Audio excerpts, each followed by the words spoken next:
God is good all the time. 고향은 잘 다녀오셨습니까? 길은 많이 막히지 않았습니까?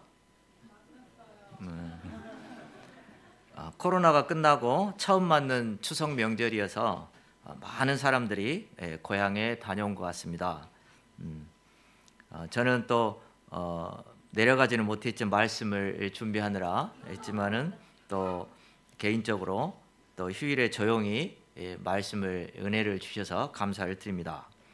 많이 피곤하실 텐데 명절 분위기는 이제 잠시 내려놓고 우리가 다시 빌립보서 말씀으로 영적 스피릿을 덧입을 수 있기를 기도합니다. 오늘 말씀의 제목은 바울의 간절한 기대와 소망입니다. 요절 말씀은 1장 20절과 21절입니다. 요절 말씀 함께 읽고 제가 기도하고 시작하겠습니다. 시작. 나의 간절한 기대와 소망을 따라 아무 일에든지 부끄러워하지 아니하고 지금도 전과 같이 온전히 담대하여 살든지 죽든지 내 몸에서 그리스도가 존귀하게 되게 하려니 이는 내게 사는 것이 그리스도니 죽는 것도 유익함이라. 감사하신 하나님 아버지, 이 가을 또 빌립보서 말씀을 저희에게 주시고자 하심을 감사합니다. 이 시간 저희가 사도 바울의 그리스도를 향한 간절한 기대와 소망을 배우게 도와주십시오. 감사합니다. 예수 이름으로 기도하였습니다. 요즘 여러분의 간절한 기대와 소망은 무엇입니까?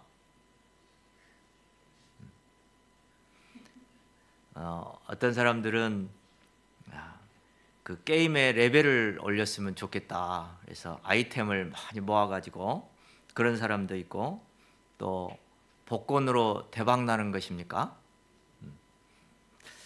어렸을 때 그 아이들이 크는 걸 보면은 그 나이에 따라서 이렇게 간절한 기대와 소망이 있는데, 그 어떤 나이가 되면은 무슨 카드를 모으기 시작하는데, 그 포켓몬 카드인지 무슨 카드인지 아무튼 그것만 보면은 정말 막 스피릿이 뭐 하늘을 찔러가지고 뭐 자다가도 그 생각만 하고, 정말 그 간절한 기대와 소망이 어떤 것인가 잘 알 수 있었던 것 같습니다.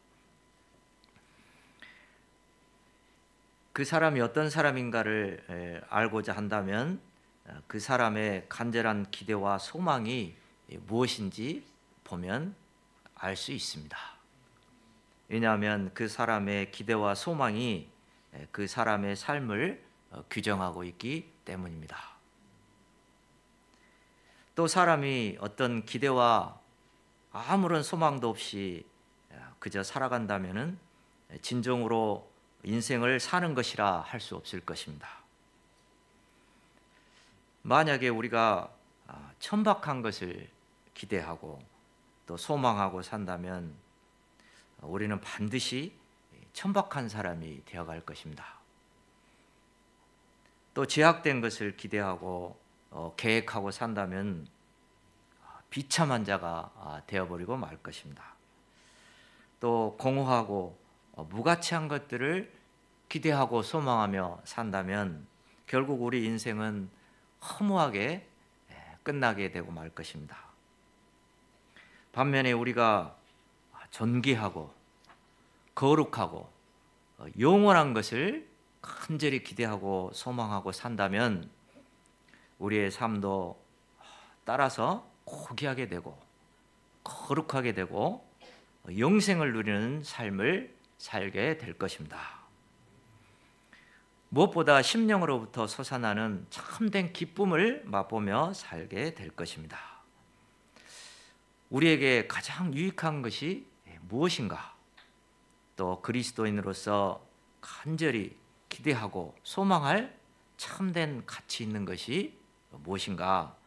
오늘 말씀을 통해 우리가 함께 배울 수 있기를 간절히 기도합니다. 파트 1, 복음의 진저를 이루는 사도 바울 12절에서 14절입니다. 11절까지 바울은 빌립보 성도들에게 인사의 말을 건네고 있습니다. 이렇게 인사의 말이 끝나자마자 이제는 가장 좋은 소식을 그들에게 전하고자 합니다. 바울이 그들에게 가장 먼저 전하고 싶은 소식이 무엇입니까? 12절을 보십시오. 형제들아, 내가 당한 일이 도리어 복음 전파의 진전이 된 줄을 너희가 알기를 원하노라. 진전이란 헬라어로 프로코펜으로서 비난과 박해 가운데서도 계속 앞으로 나아가는 것을 의미한다고 합니다. 복음 역사는 바울이 계속 감금된 상태에 있기 때문에 위축되고 마땅히 후퇴할 것으로 보였습니다. 빌립보 성도들은 바울이 감옥 생활을 하고 있기 때문에 너무 무리하시지 말고 건강하게만이라도 석방되었으면 좋겠다 바라고 있었습니다. 그러나 도리어 바울은 그 안에서 복음 전파에 큰 진전을 이루고 있었습니다. 어떤 복음 전파의 진전이 있었습니까? 첫째는 모든 시위대 안과 그 밖의 모든 사람에게 그리스도가 나타나게 되었습니다. 둘째는 로마 성도들에게 이것이 큰 자극이 되었고 거기에 그들이 하나님의 말씀을 더욱 담대히 전하게 된 것입니다. 13절을 보십시오. 이러므로 나의 매임이 그리스도 안에서 모든 시위대 안과 그 밖의 모든 사람에게 나타났으니.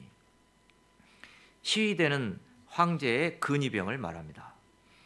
이 근위대는 로마 군대 내에서도 최정예 부대로서 약 9천 명 정도로 구성되었다고 합니다. 바울이 황제에게 상소를 하였기 때문에 황제 직속 부대인 근위병이 와서 바울을 감시하게 되었습니다. 당시 근위병은 신체 건장하고 키가 크고 유능한 사람을 선발했으며 군복도 화려하고 연봉도 다른 군단병보다 3배나 높았다고 합니다. 그들은 황제의 호위대로서 황실 궁전에 자유롭게 출입하였으며 후에는 황제를 선출하는 데도 큰 영향력을 끼쳤습니다. 당시 군인들이 죄인을 지킬 때 군인의 왼팔과 죄수의 오른팔을 묶어서 약 6시간 함께 지냈다고 합니다. 이들은 정해진 시간에 맞추어 규칙적으로 찾아올 수밖에 없는 고정 양들이었습니다. 어디로 도망갈 수도 없는 양들이었습니다. 죄수들은 보통 이렇게 거칠고 우락부락한 간수들을 보면 두려워하기 마련입니다. 이런 그들에게 복음을 전한다는 것은 쉬운 일이 아닙니다. 그러나 바울은 그들을 하나님의 눈으로 보고 그 영혼을 불쌍히 여기고 그들에게 열심히 복음을 전했습니다. 하나님의 눈으로 볼 때 그들은 훌륭한 제작감들이었습니다. 처음에 그들은 바울이 전하는 말씀에 무관심하거나 때로는 반발도 했을 것입니다. 그러나 그들은 바울에게서 일반 죄수들에게 느낄 수 없는 예수 그리스도의 향기를 맡을 수 있었습니다. 그들은 바울이 전하는 말씀에 반발하다가 겸손과 눈물로 복음을 전하는 바울로 인해 감동을 받고 점점 그의 말에 귀를 기울이게 되었습니다. 그리고 마침내는 마음문을 열고 자신들의 죄를 눈물로 회개하고 예수님을 구주로 영접하는 역사가 일어났습니다. 그들이 복음을 영접하자 주위 동료나 집에 가서 아내나 자식들에게 복음을 전하게 되었습니다. 이렇게 해서 온 시위대안과 기타 모든 사람에게 복음이 전파되었습니다. 복음의 진전은 여기서 끝나지 않았습니다. 14절을 보십시오. 형제 다수가 나의 매임으로 말미암아 주 안에서 신뢰함으로 겁없이 하나님의 말씀을 더욱 담대히 전하게 되었느니라. 형제들은 바울이 감옥에서도 열심히 복음 전하는 것을 보고 놀랐습니다. 우락부락한 군의병들이 눈물을 흘리며 예수님을 영접하고 변화되는 놀라운 역사를 보았습니다. 감옥에서는 매주 금요일 저녁마다 제자들이 모여서 소감 발표 모임을 하고 있었습니다.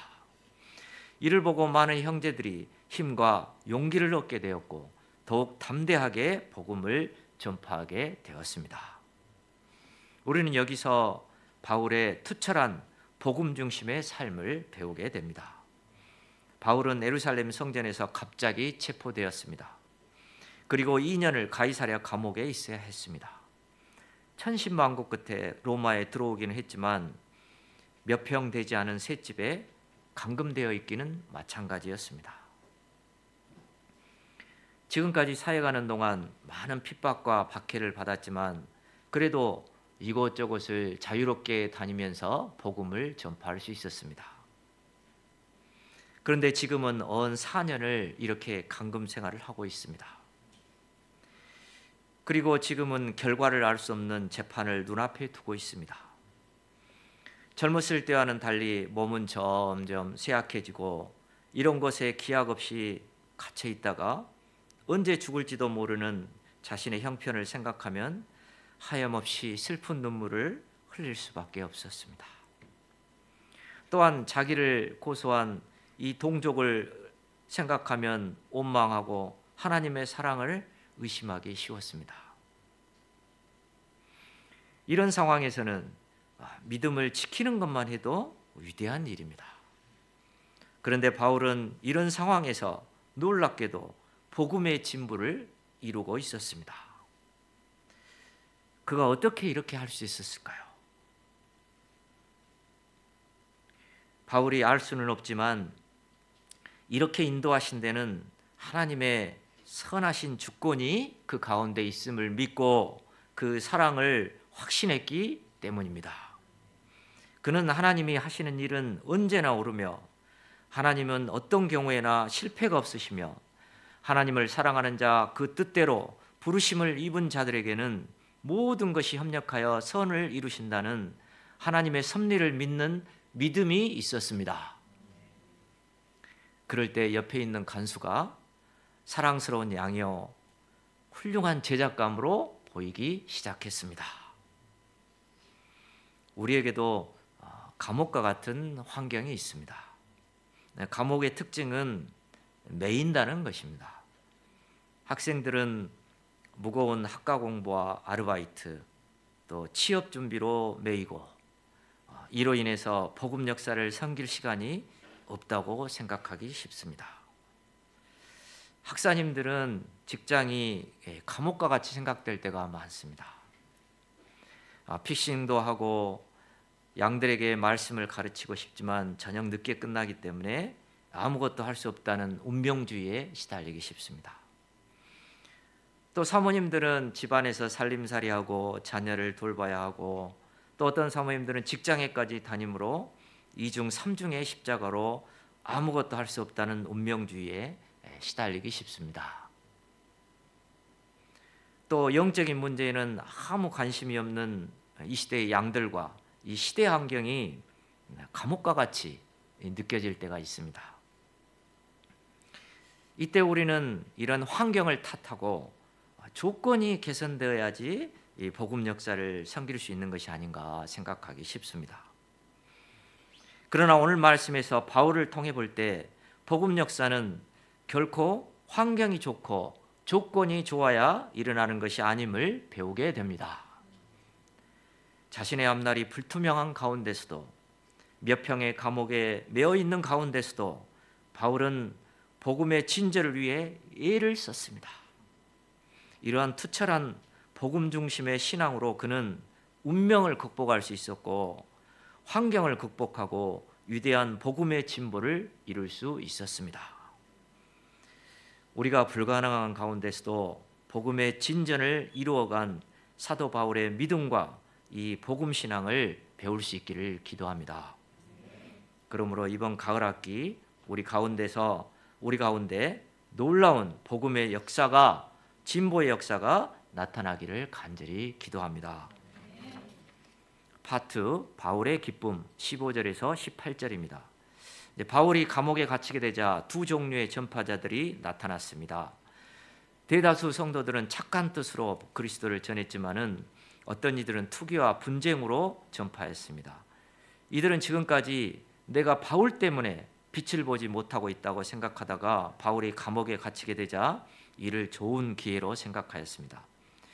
자기 세력을 확장할 좋은 기회로 여기고 좋지 못한 동기로 복음을 전했습니다. 뿐만 아니라 바울이 없어도 복음 역사가 활발히 일어난다는 것을 보여주므로 감옥에 있는 바울에게 심리적인 타격을 더해주고자 하였습니다.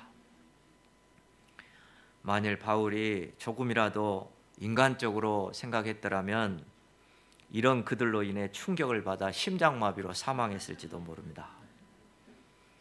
그러나 바울은 어떠했습니까? 18절을 보십시오. 18절을 함께 읽어보시겠습니다. 시작.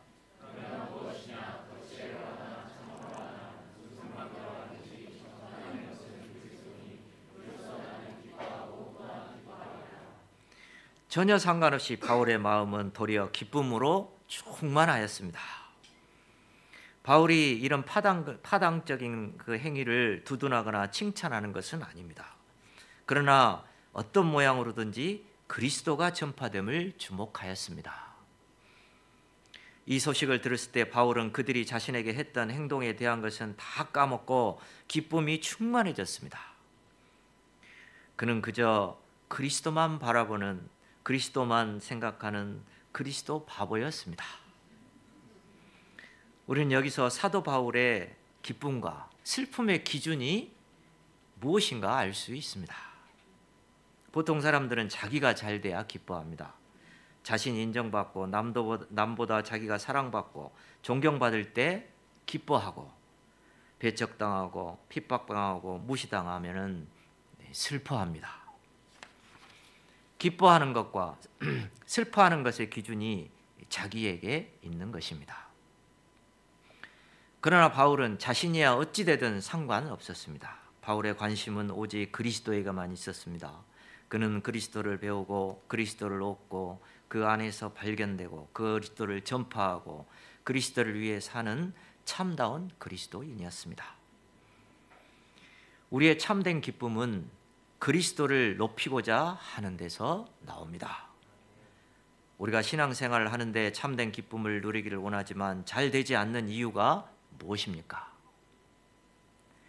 이는 그리스도보다 자기를 귀히 여기기 때문입니다. 일이 좀 잘 풀려나가면 목이 뻣뻣해지고 교만이 하늘을 찌릅니다. 그러다가 문제가 생기고 일이 꼬이면 자학하고 자기 연민에 빠져서 자존감이 바닥을 기어다닙니다. 이렇게 자기 연민과 교만을 왔다 갔다 하는 것은 자기를 귀히 여기고 자존심을 죽이지 않았기 때문입니다. 그러나 인간의 이런 자존심은 실로 아무것도 아닙니다. 우리가 자존심을 죽이기 전까지는 결코 참된 기쁨을 얻을 수 없습니다. 자기를 높이고자 하는 죄악된 본성을 죽이고 그리스도만을 높이고 그리스도를 배우고 그리스도를 얻고자 노력할 때 우리의 내면 깊은 곳에서 알 수 없는 하늘나라의 기쁨이 솟아나게 됩니다. 사람들이 자기를 귀히 여기고 자존심을 내세우는 이유가 무엇입니까? 이는 자신이 하나님 앞에서 얼마나 보잘것없는 자인가 하는 죄인으로서 자아 발견을 하지 못했기 때문입니다. 또한 자기는 아무것도 아니요 오직 예수 그리스도만이 영광과 존귀와 높임을 받기에 합당한 분이심을 발견하지 못했기 때문입니다. 베드로는 동네 의리파로서 사람들과 좋은 관계를 맺으며 성실하게 인생을 살아왔기 때문에 죄인으로서 자아 발견을 하기가 매우 힘든 자였습니다. 하지만 그가 갈릴리 바닷가에서 예수님의 능력을 체험하고 예수님을 만나게 되었을 때 자신이 비로소 얼마나 비참한 죄인인가 깨닫고 예수님의 무릎 아래 엎드려 고백했습니다. 주여 나를 떠나소서 나는 죄인이로소이다. 우리는 어두운 가운데 있기 때문에 스스로 힘으로는 자신이 죄인이라는 것을 잘 깨달아 알 수 없습니다. 그리스도의 빛에 다가갈 때 비로소 자신이 얼마나 비참한 죄인인가를 사실을 또 깨닫게 됩니다.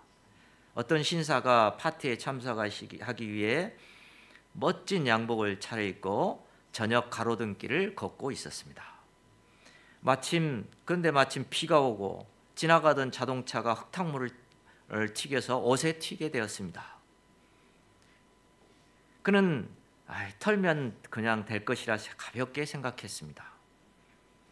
그러나 그가 전깃불에 가까이 갔을 때 자기가 생각했던 것보다 훨씬 더 많이 옷을 버렸다는 것을 알았습니다. 그리고 그가 전깃불 밑에 섰을 때에는 집으로 돌아가서 옷을 갈아입지 않으면 안 될 정도라는 것을 깨닫게 되었습니다. 이와 같이 우리도 그리스도의 빛에 다가갈 때 비로소 자신의 본 모습을 발견할 수 있습니다. 그리스도의 빛 앞으로 나아갈 때 비로소 자신이 얼마나 죄로 얼룩진 비참한 자인지 깊이 발견할 수 있습니다. 우리가 그리스도 빛 안에서 죄인된 자아를 깊이 발견하고 오직 그리스도만을 높이며 참된 기쁨을 누리며 성숙한 그리스도인으로 성장할 수 있기를 기도합니다. 파트 3, 바울의 간절한 기대와 소망, 19절에서 26절입니다. 18절 후반절은 또한 기뻐하리라 하며 마치고 있는데 그 이유가 19절에 나타나 있습니다. 19절을 보십시오. 19절을 함께 읽어보시겠습니다. 시작. 이것이 너의 강구와 예수 그리스도의 성령의 도우심으로 나를 구원에 이르게 할 줄 아노라. 여기서 이것이란 바울이 현재 겪고 있는 모든 고난을 말합니다. 바울은 이 고난이 자신을 구원에 이르게 하는 축복인 것을 이제 알고 크게 기뻐하고 있습니다. 고난은 사람을 망하게 할 것 같습니다. 고난은 나를 끝장낼 것 같습니다. 그래서 사람들은 고난 앞에서 좌절하고 절망하고 무릎을 꿇습니다. 그런데 바울은 고난이 자기에게 좋은 것이라 말합니다. 심지어 구원에 이르게 하는 축복이라고 말합니다. 바울이 이렇게 확신하는 이유가 무엇입니까? 고난 가운데 있는 하나님의 선하신 주권이 있음을 믿었기 때문입니다. 사랑하는 자녀에게 고난을 주시는 하나님의 고차원적인 사랑임을 믿었기 때문입니다. 그럴 때 이 고난은 나를 망하게 하는 것이 아니라 하나님께서 나를 구원하시기 위해 주시는 선물인 것을 확신케 되었습니다. 하나님께서는 이 고난을 통해 나를 부끄럽지 않은 하나님 나라의 하늘나라의 시민으로 더 순결케 하시고 나의 신앙을 한 차원 더 높은 곳으로 인도하고자 하시는 것입니다. 하나님의 사랑에 이렇게 감동한 바울은 이 고난을 위해서 한 가지를 결단을 합니다. 20절을 보십시오. 20절을 함께 읽겠습니다. 시작. 나의 간절한 기대와 소망을 따라 아무 일에든지 부끄러워하지 아니하고 지금도 전과 같이 온전히 담대하여 살든지 죽든지 내 몸에서 그리스도가 존귀하게 되려 하려 하니. 살든지 죽든지라는 말이 나오면 정말 비장한 각오입니다. 우리가 바울의 이런 굳은 결단을 담아서 다시 한번 읽어보겠습니다. 시작. 나의 간절한 기대와 소망을 따라 아무 일에든지 부끄러워하지 아니하고 지금도 전과 같이 온전히 담대하여 살든지 죽든지 내 몸에서 그리스도가 존귀하게 되게 하려 하나니. 바울은 어떤 결단을 하였습니까? 이 고난 가운데서 살든지 죽든지 오직 그리스도를 존귀하게 하고자 굳게 결단하였습니다. 이제 바울은 재판을 앞두고 있습니다. 피고인으로서 로마의 재판관들 앞에 서야 합니다. 관리들과 이방인들 앞에 서야 합니다. 이 과정에서 자칫 말을 잘못했다가는 사형 판결이 날 수 있는 상황입니다. 이를 생각하면 자연히 움츠려들고 주저하게 되고 위축되기 쉽습니다. 석방을 위해서 적당히 얼버무리고자 할 수 있습니다. 그러나 바울은 재판의 결과에 상관없이 이 재판정 자리에서 그리스도의 복음을 담대히 증거하리라 굳게 결단하고 있습니다. 지금까지 해왔던 것 같이 부끄러워하지 아니하고 온전히 담대하여서 그리스도의 죽음과 그리스도의 부활을 당당히 증언하고자 결단하였습니다. 이로 인해 자신은 살든지 죽든지 온전히 그리스도의 영광을 드러내고자 결단한 것입니다. 우리는 여기서 고난 가운데 승리할 수 있는 비결을 한 가지 배우게 됩니다. 먼저는 고난 가운데 있는 하나님의 선하신 주권과 사랑을 굳게 붙들어야 합니다. 그리고 이에 기초하여서 한 가지를 굳게 결단하는 것입니다. 이 고난 가운데 살든지 죽든지 오직 그리스도의 영광을 드러내고자 굳게 결심하는 것입니다. 건강의 고난, 직장에서의 고난, 자녀와 양들로 인한 고난, 또 학업의 고난, 시험의 고난, 취업의 고난이 우리 각자에게 있습니다. 우리 모두가 이 고난 가운데 바울처럼 진정한 승리자로 거듭나기를 간절히 기도합니다. 우리가 또 이를 위해서 우리 서로가 또 간절한 기도로 사랑의 기도 지원을 해줄 수 있기를 기도합니다. 그러면 바울은 어떻게 이런 위대한 결산을 할 수 있었을까요? 그 원동력이 무엇입니까? 20절 상반절을 보십시오. 20절 상반절 소망을 따라까지 읽어보겠습니다. 시작. 나의 간절한 기대와 소망을 따라. 간절한 기대 또 간절한 소망이라 함은 어떻게 해서든지 이루고 싶은, 내 모든 것을 희생해서라도 꼭 이루고 싶은 간절한 소망을 말합니다. 우리에게 이런 소망이 있습니까? 마음속에서 활활 불타고 있는 소망, 그 소망이 없으면 견딜 수 없는 소망이 있습니까? 우리 마음에 그런 소망이 없다면 이는 살았으나 죽은 자와 마찬가지입니다. 우리 마음에 열렬히 바라는 소망이 있을 때 우리는 비로소 인생을 산다고 할 수 있습니다. 사도 바울이 마음속에서 열렬히 바라는 소망은 감옥에서 풀려나는 것이 아니라 자기 몸에서 그리스도가 존귀되는 것이었습니다. 그리스도의 이름을 높이고 그리스도의 명예와 영광을 드러내는 것이 그 인생의 목적이요 소망이었습니다. 사도 바울이 처음부터 이런 소망을 가진 것은 아니었습니다. 그는 자기의 출신 배경을 신뢰하는 사람이었고 학문 배경과 로마 시민권을 신뢰하며 자기 유익을 추구하는 사람이었습니다. 그는 율법으로 흠이 없을 만큼 철저하게 투정함으로 자아 완성을 위해 매진하던 사람이었습니다.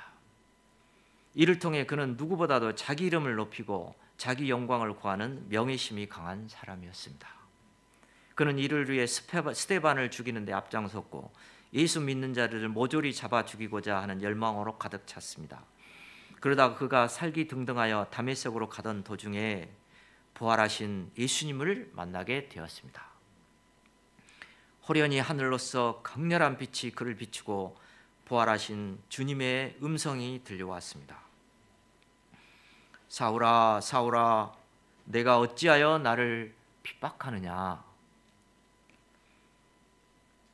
부활하신 예수님은 어두운 가운데 행하던 바울에게 강렬한 부활의 빛으로 임하셨습니다. 이 사건 이후로 바울의 인생은 완전히 달라졌습니다. 그가 부활하신 예수님을 만나게 되었을 때 그의 인생의 목적은 자기 명예와 영광을 구하던 데서 그리스도의 명예와 영광을 구하는 자로 완전히 바뀌게 되었습니다. 그리고 그때부터 바울은 자신에게 유익했던 모든 것을 배설물과 같이 여기며 미련 없이 버려버렸습니다. 그리스도의 사랑과 그리스도의 겸손과 그리스도 안에 있는 부활의 능력, 즉 그리스도를 아는 지식이 가장 고상함을 알았기 때문입니다. 다시 말하자면 그리스도라는 엄청난 보화를 발견했기 때문입니다. 그는 이 보화를 사기 위해 자기의 모든 소유를 조금도 아까우지 않고 기꺼이 팔 수 있었습니다. 그는 결코 손해보는 장사를 할 사람이 아니었습니다. 그는 21절에서 유익이라는 단어를 쓴 것을 보면은 그가 얼마나 진지하게 그리고 치밀하게 계산했는가를 알 수 있습니다.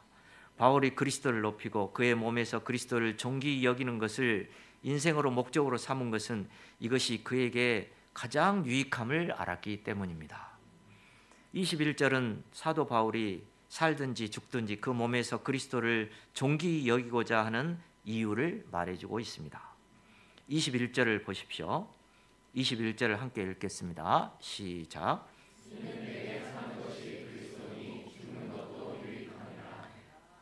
이제 내 몸에 사는 것은 오직 그리스도라고 고백하고 있습니다. 종으로서 자기는 다 없어지고 내 몸에 사는 것은 오직 그리스도뿐이라고 고백하고 있습니다. 그에게 있어 그리스도는 삶의 의미요, 목적이요, 원동력이요, 전부였습니다. 우리는 내가 왜 사는가? 인생의 목적을 분명히 해야 합니다.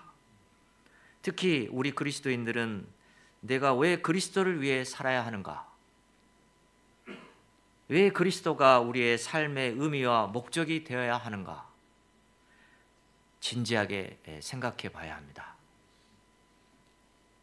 사람이 자기 영광을 위해서, 자기 행복을 위해서 사는 것이 유익한 것 같지만 결코 그렇지 아니합니다.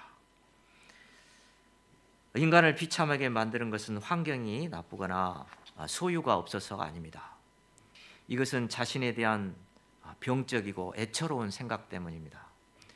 자신에 대한 지나친 생각이 자신을 비참하게 만듭니다. 나 자신을 한번 생각해 보십시오. 얼마나 이기적이고 천박하고 죄악되지 않습니까? 이런 자신을 일생 높이고자 투쟁한다면, 또 존귀하게 하고자 한다면 거기에 참된 의미가 있겠습니까? 결코 그렇지 않습니다. 우리가 진정 높여드리고 존귀하게 하실 분은 영원하시고 거룩하시고 존귀하시고 높임을 받게 합당하신 우리 주 예수 그리스도 한 분뿐입니다. 21절 하반절을 보십시오. 사도 바울은 이를 위해서 죽는 것도 유익하다고 고백하고 있습니다. 우리 믿는 자들에게 있어서 죽음은 인생의 끝이 아니라 영광스러운 삶을 살 수 있는 새로운 시작이기 때문입니다. 바울은 오히려 그리스도와 함께 있을 욕망으로 빨리 죽기를 소망했습니다. 그러나 그는 양들의 믿음의 진보와 기쁨을 위해서 양들과 함께 있을 것이라 확신합니다. 그가 육체 가운데 살고자 하는 것도 자기 유익을 위한 것이 아니라 예수님의 피로 사신 양들의 유익을 위한 것이었습니다. 그는 양들을 위해서라면 기꺼이 자신을 포기하는 선한 목자였습니다. 파트 4, 복음에 합당한 생활, 27절에서 30절입니다. 이제 바울은 끝으로 빌립보 성도들에게 복음에 합당하게 생활하라고 권면합니다. 27절 상반절을 보십시오. 오직 너희는 그리스도 복음에 합당하게 생활하라. 여기서 복음은 삶과 행동의 근거가 됨을 알 수 있습니다. 빌립보 성도들에게 너희는 양심에 맞게 생활하라, 도덕과 윤리에 맞게 생활하라 하고 하지 않았습니다.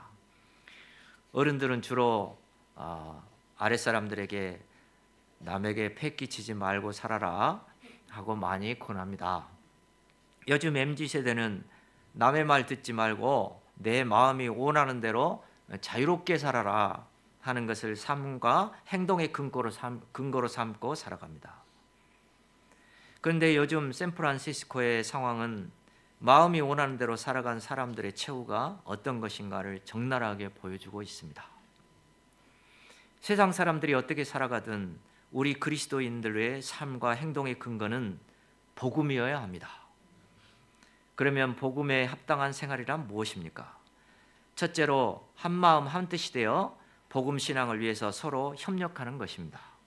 한마음 한뜻이 된다는 것은 같은 스피릿을 갖는 것을 의미하고, 협력이란 단체 경기에서 이기기 위해 서로 힘을 합치는 것을 의미합니다. 축구 경기에서 이기려면은 한 사람만 잘해서는 안 되고 서로 협력해서 팀워크를 이루어야 합니다. 신앙생활은 혼자 잘한다고 되는 것이 아니라 한마음 한뜻이 되어 복음 역사를 위해 서로 동역하는 것입니다. 둘째로 대적하는 자를 두려워하지 않는 것입니다. 세상에서는 믿는 자들을 대적하는 복음의 원수들이 많습니다.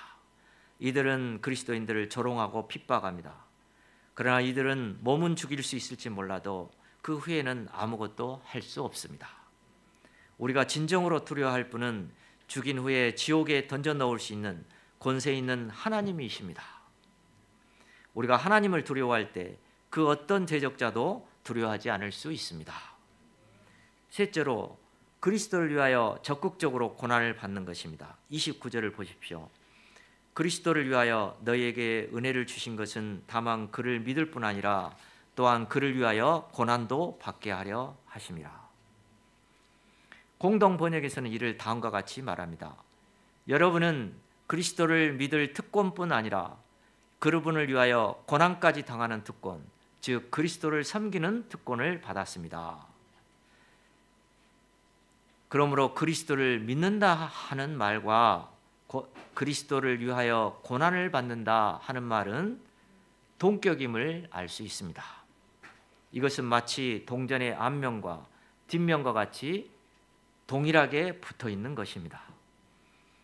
우리가 주님을 위하여 고난을 받는 것은 주님의 남은 고난에 동참하는 것입니다. 이것은 큰 은혜요, 특권입니다. 30절을 보십시오. 30절을 모두 우리가 공동 번역으로 함께 읽어보시겠습니다. 시작.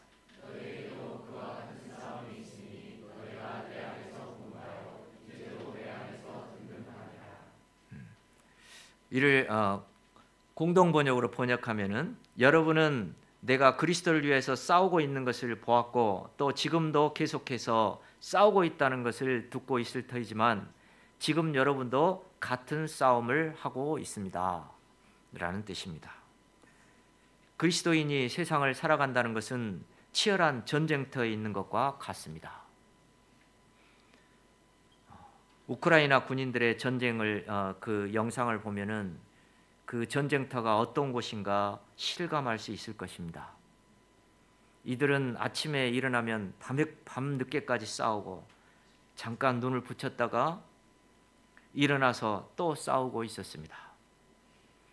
우리가 전쟁터에 서 있는 군인의 심정으로 긴장감을 늦추지 말고 날마다 치열한 영적 싸움으로 하루하루 승리하는 삶을 살 수 있기를 기도합니다. 오늘 말씀을 통해 우리의 간절한 기대와 소망은 고난 가운데서도 살든지 죽든지 오직 그리스도의 영광을 드러내는 것임을 배웠습니다. 이번 가을에 빌립보서 말씀 공부를 통해서 그리스도를 중심한 인생관과 생사관을 확립함으로써 어떤 상황 가운데서도 기뻐하고 역경을 극복할 수 있는 믿음의 사람으로 성장할 수 있기를 간절히 기도합니다. 제가 기도하고 마치겠습니다. 사랑과 은혜가 충만하신 하나님 아버지, 이 가을에 저희 가운데 저희가 잠이 자기에게서 벗어나서 그리스도를 향한 간절한 기대와 소망을 품게 하시고 또 어떠한 역경과 고난의 상황 가운데서도 능히 승리하는 믿음의 사람으로 성장케 하시기를 간절히 기도합니다. 예수님 이름으로 기도하였습니다.